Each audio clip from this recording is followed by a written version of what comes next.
everyone, this is Chris. Thank you for joining me. So in today's tutorial, I'm going to show you how to do this really nice tea bag holder.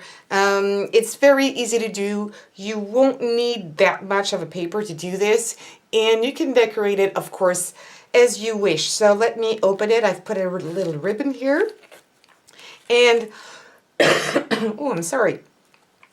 I've decided to put only 4 in here. Obviously, you would have some space to put something else, to put another piece and put more tea bags in there.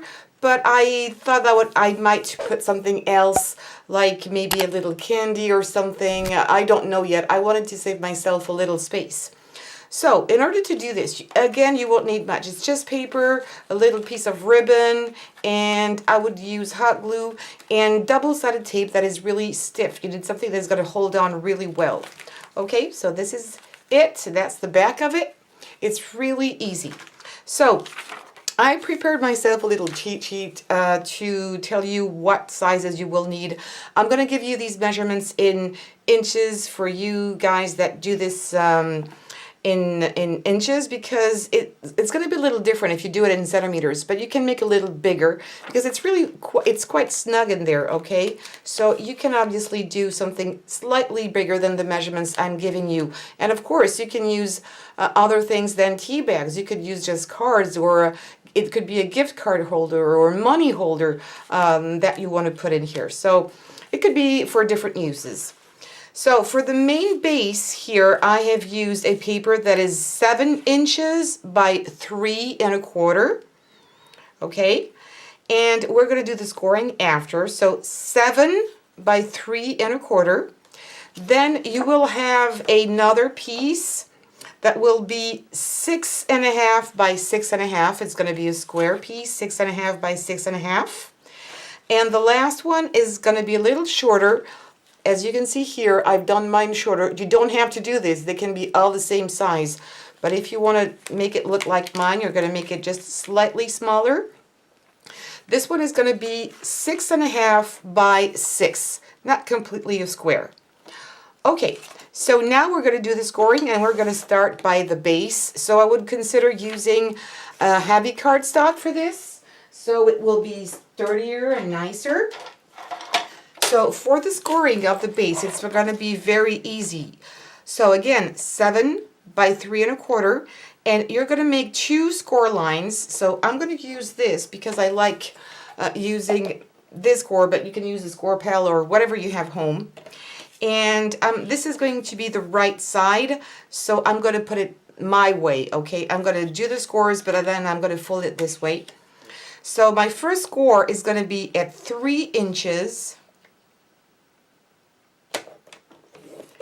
And my second score is going to be at 4 inches.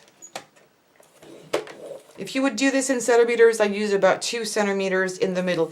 It doesn't match perfectly, so it's hard to give you the sizes in metrics and in imperial, because it's really not easy. All right, so now I'm going to be able to fold it.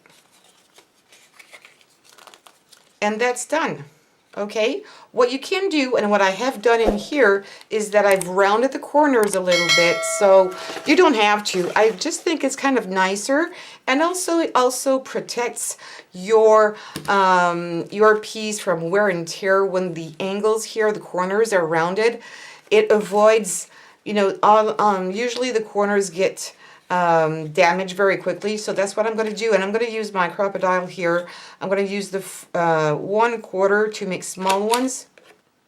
All right, I'm sorry, I don't know what happened. My camera just shut down, and it's plugged in, so there's really no reason. So we're going to be able to continue. So the only thing you didn't see me do is just round the, you know, cut the other corners here, and that's it. So now I'm going to take my bigger square, my square, which is 6 1/2 by 6 1/2, and again, we're going to do some scoring. So again, I'm taking this one here, and for the first score lines, we're going to do 2 score lines, one at 3 inches and one at 6 inches. So one at 3, and one at 6 inches.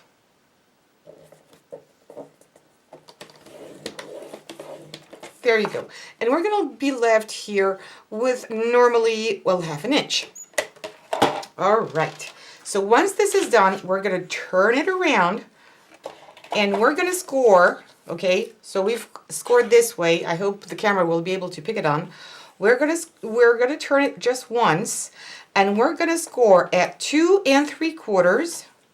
So 2 3/4. And then 3 3/4. I've tried to make something easy.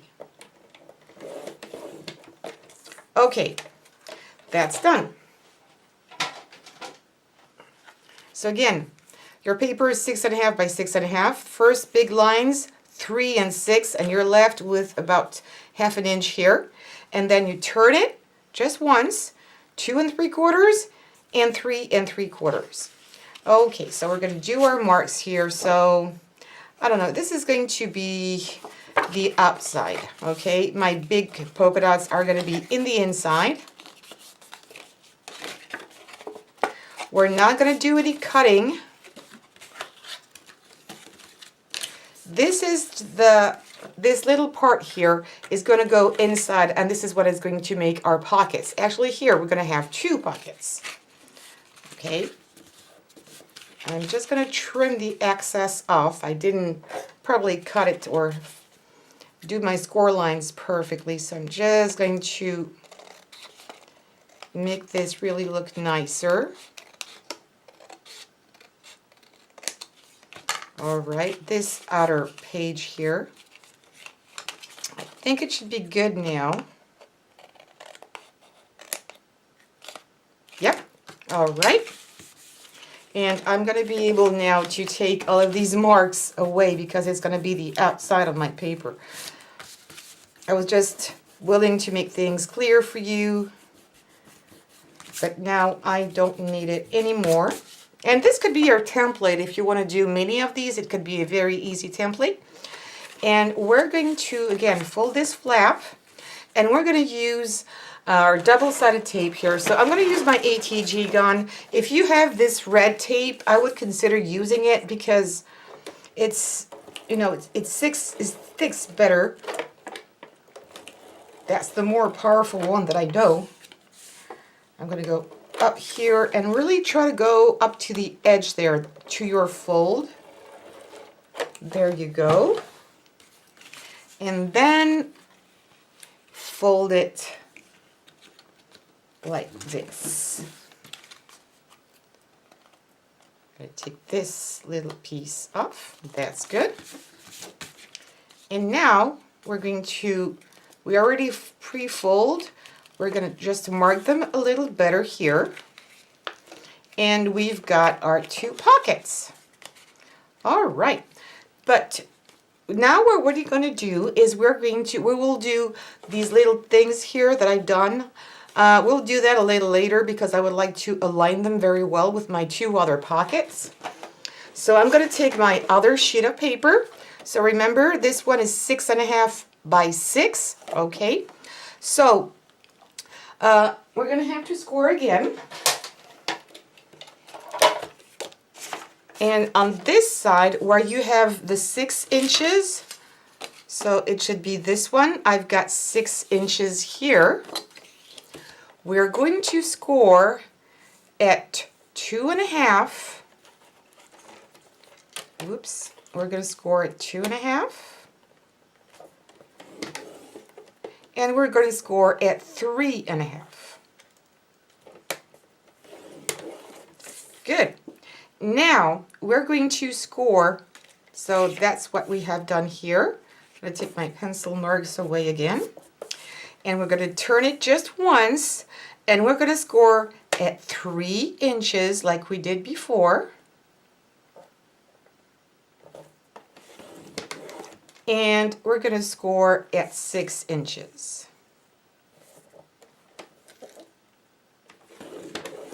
There you go. And that's it for the scores, okay? So now again, I'm going to fold it this way.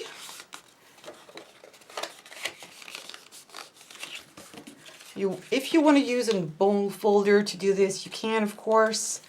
This is going to be our other flap.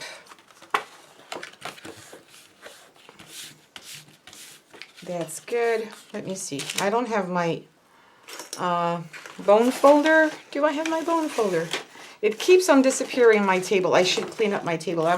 I had so many projects actually today on my table and needed things to dry a little bit that it's a bit of a mess. I'm sorry for this. Hopefully you don't see it all.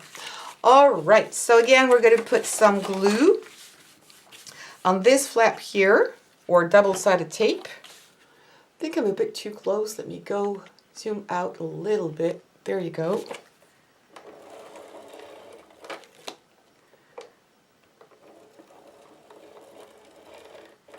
Trying to come very close to my score line.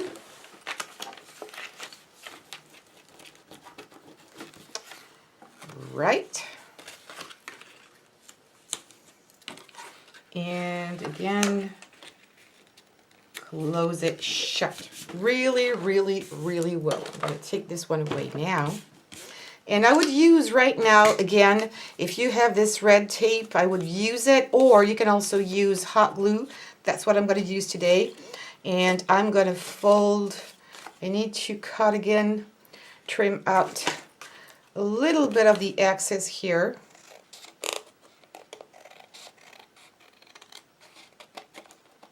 That's just me. Maybe you won't have to do this. All right. I'm going to fold it really well here. You can use the back of the spoon if you want to. If you don't have a bone folder, that'll do the trick. There you go. All right, and this is going to go in here.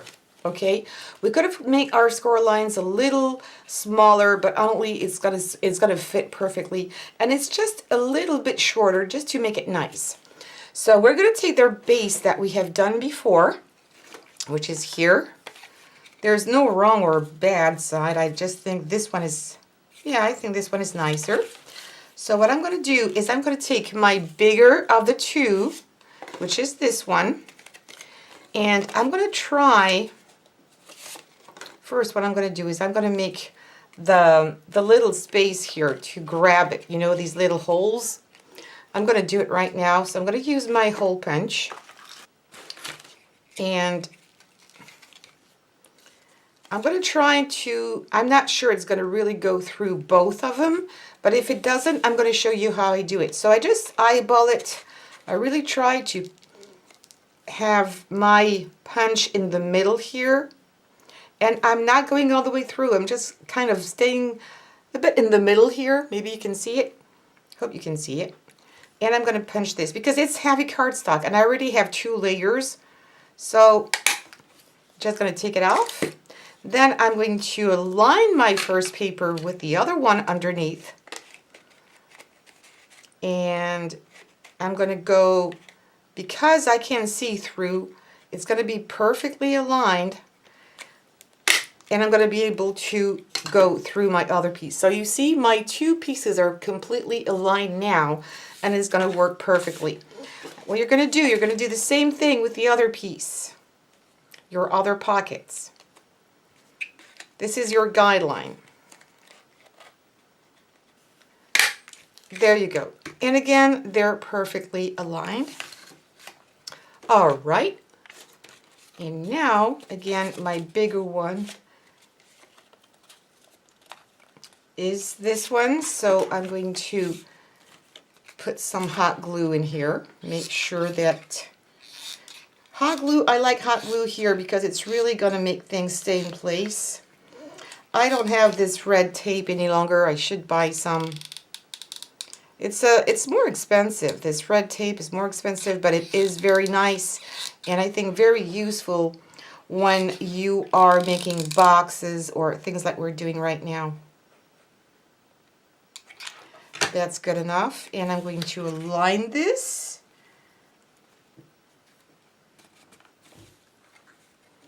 Perfectly, pressing down, and that's good. Now I'm going to do the same thing with my smaller piece.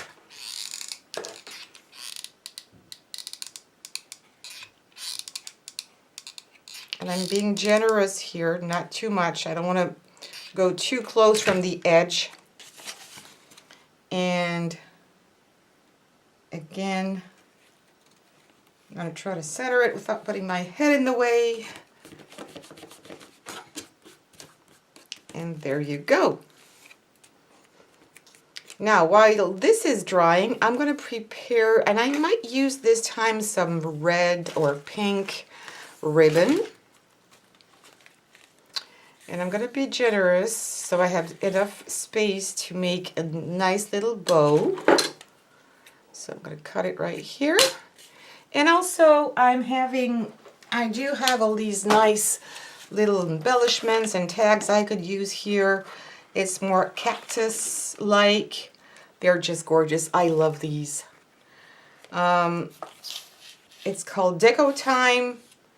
There are cutouts. You've got vellum as well. You've got so many nice things in here. Images. Let me see. With the pink, what could I use? I like this heart. It could be used for a happy birthday, but I think I'm going to keep this one for something else.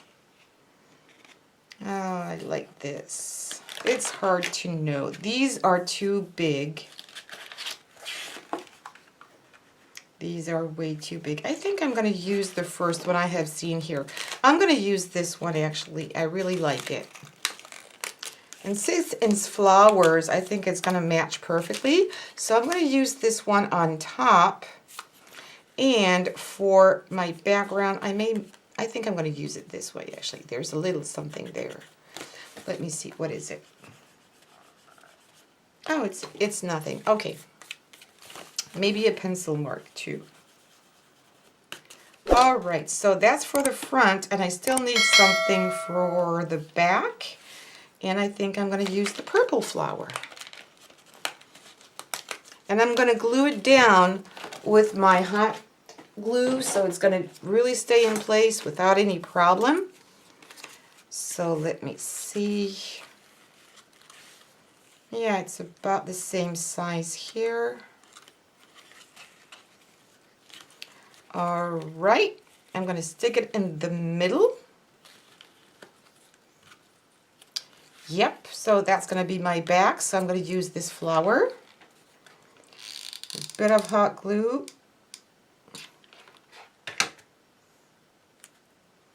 And stick it right there. I think I'm a bit too far now. There you go. Okay. And for the front, the same thing. I think it's pretty well centered. Again, hot glue. You don't need to stick your ribbon all the way. This is going to be plenty enough. And this one just here.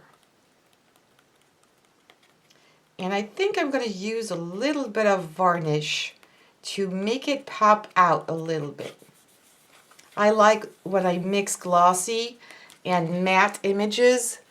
But see how nice this is? Also, when you put some glossy varnish on top, it makes it more dimensional, and you really don't need more. And that's it. I could, again, put another pocket inside, but you could also put maybe a little gift that you glue down. That's what I was thinking. Maybe put a little chocolate that would glue down here. I don't have any left. I think I ate all of the chocolates I had, but I like bringing something else to somebody, you know, a little chocolate with a tea. I think it's just a good idea. So now let me take my tea bags out. Where did I put the other one? And show you how it works. Okay, I think they are normally standard tea bag sides, and they, you know, they fit in here just perfectly. You don't need to press hard. They're just snug in there. All right, and still have another one. Now this one is a bit smaller, but it's okay. And there you go. You've got your tea bags. You know, if you have a chocolate with some paper foil on around it, you can glue it down with just a little bit of glue, and you're going to have a nice little gift, having a chocolate and tea for a friend. Make a nice bow, and there you go. That's the back, that's the front. And this glue, actually, I'm just going to show you that quickly. I need to come a little closer. This glue actually is a great glue because it is also, when it dries, it's glossy. So I'm going to use this as my varnish. And I've got a big tip, which is very convenient for big areas like this. And it's going to take, a few minutes to dry. And I can go over it if I want to have a thicker application. But there you go. Look at that. Isn't that cute? It's glossy. I would do the same on the back, probably. But how easy was this? And it was done really in minutes. And it's a nice little gift to do, to give to a friend. Or you can use this for crafts fairs, and it's not going to be expensive because tea bags are so cheap as well. You buy them by bulk. You don't even really need to buy a big brand, but look at that. How nice, and your little chocolate in between. There you go. I hope you really enjoyed this video. Please don't forget, give me some thumbs up because that's important. And if you have any questions or if you just want to leave some comments, please leave them below. And also share on social medias and subscribe without forgetting to hit the bell to get all the notifications. And for the new subscribers, I do make the same videos in English and in French the day after. So just pass that one because you will see that it's the same video, but it's just in French. Because that's also what I am, French. And because I love English, I wanted to do that in both languages. So yes, and also please share on social medias like Pinterest and Facebook and Twitter and Instagram. That would help my channel greatly. Thank you so much. Take care and see you soon.